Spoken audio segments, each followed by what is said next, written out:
जय माता दी। अल्टीमेट ज्ञान में आपका हार्दिक स्वागत है। दोस्तों, सारा खेल इस जगत में नकारात्मकता और सकारात्मकता का है। अब इसे चाहे कोई किया करा या बाह्य दोष, भूत प्रेत, जिन जो भी आप बोलेंगे उसमें 1% कहीं सच्चाई हो तो वह सामने आएगी, तो उसमें भी नकारात्मकता ही अधिक झलकती पाएगी। और जितना आप देख रहे हैं, जहां पर भी नकारात्मकता बढ़ी, घर में कलह व्याप्त होने लग जाएगा, घर में रोग व्याप्त होने लग जाएंगे, कोई किसी की बात को नहीं सुनेगा, अनायासी झगड़े होने लगेंगे। ये सारा खेल है नकारात्मकता का।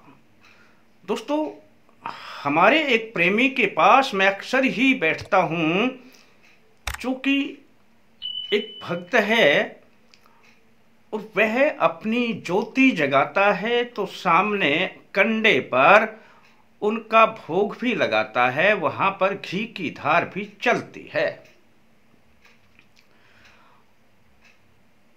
अब यह तो है हर व्यक्ति की अपनी अपनी साधना, पर उस स्थान पर जब बाहर से एक ऐसा व्यक्ति आया जिस व्यक्ति में कोई बाहर की बाधा थी, जिसे प्रेत बाधा कहते हैं, वह व्यक्ति अपने आपे में नहीं था।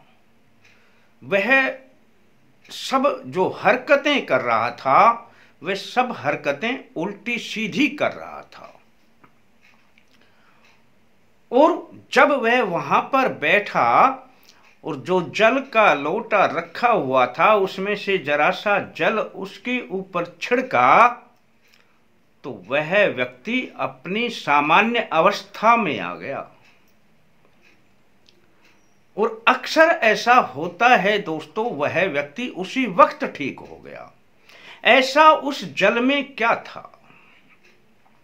ना कोई मंत्र पढ़ा गया था, ना कोई किसी प्रकार की क्रिया थी, केवल और केवल जड़ जल को छिड़का गया था। अब उस जल में ही वो पावर होती है जो छींटे पड़ते ही नकारात्मकता को दूर कर देती है। जहां पर इस प्रकार की ज्योत जगाई जाती है, वहां पर जो सामने कंडे की भस्म होती है, उसमें थोड़ी सी विभूति उस लोटे में जहां जल है उसमें डाल दी जाती है, और बस ये सारा खेल यहीं से शुरू होता है।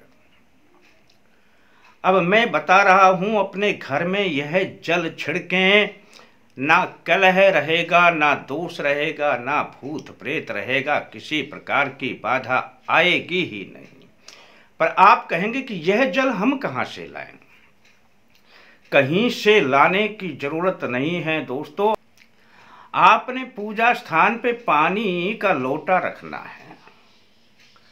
अब यह लोटा आप सुबह रखते हैं, तो आपने उस दिन से वो प्रक्रिया शुरू नहीं करनी है। आपने सुबह पानी का लोटा रख दिया, बिल्कुल यहां तक ठीक है। अब आप अगरबत्ती, धूप बत्ती जो भी जलाते हैं, आप वहां पर जलने के बाद उसकी बभूत गिर जाती है नीचे। बस आपको शाम को यह प्रयोग करना है कि जो पानी का लोटा आपने अपने पूजा स्थान में रखा है, उसमें वह थोड़ी सी अब शाम को वह भभूति डाल देनी है जो अगरबत्ती और धूप बत्ती से निकलकर नीचे गिर गई थी। इतना आपने कर लिया, आपका काम संपूर्ण हो गया।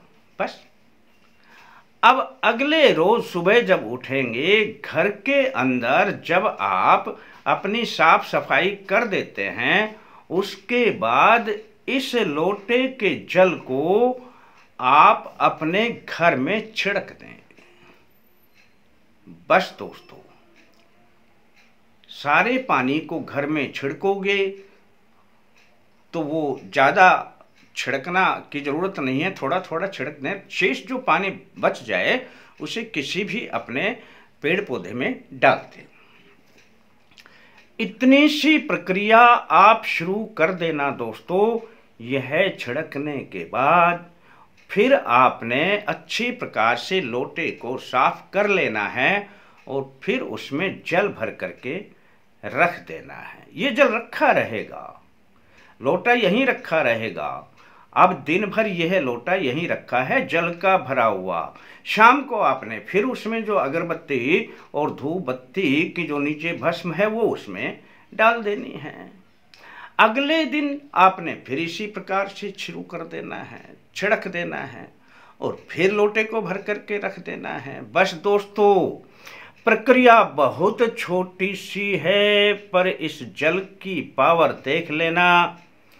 घर का कलह बंद हो जाएगा, नकारात्मकता जितनी भी है सब बाहर निकल जाएगी।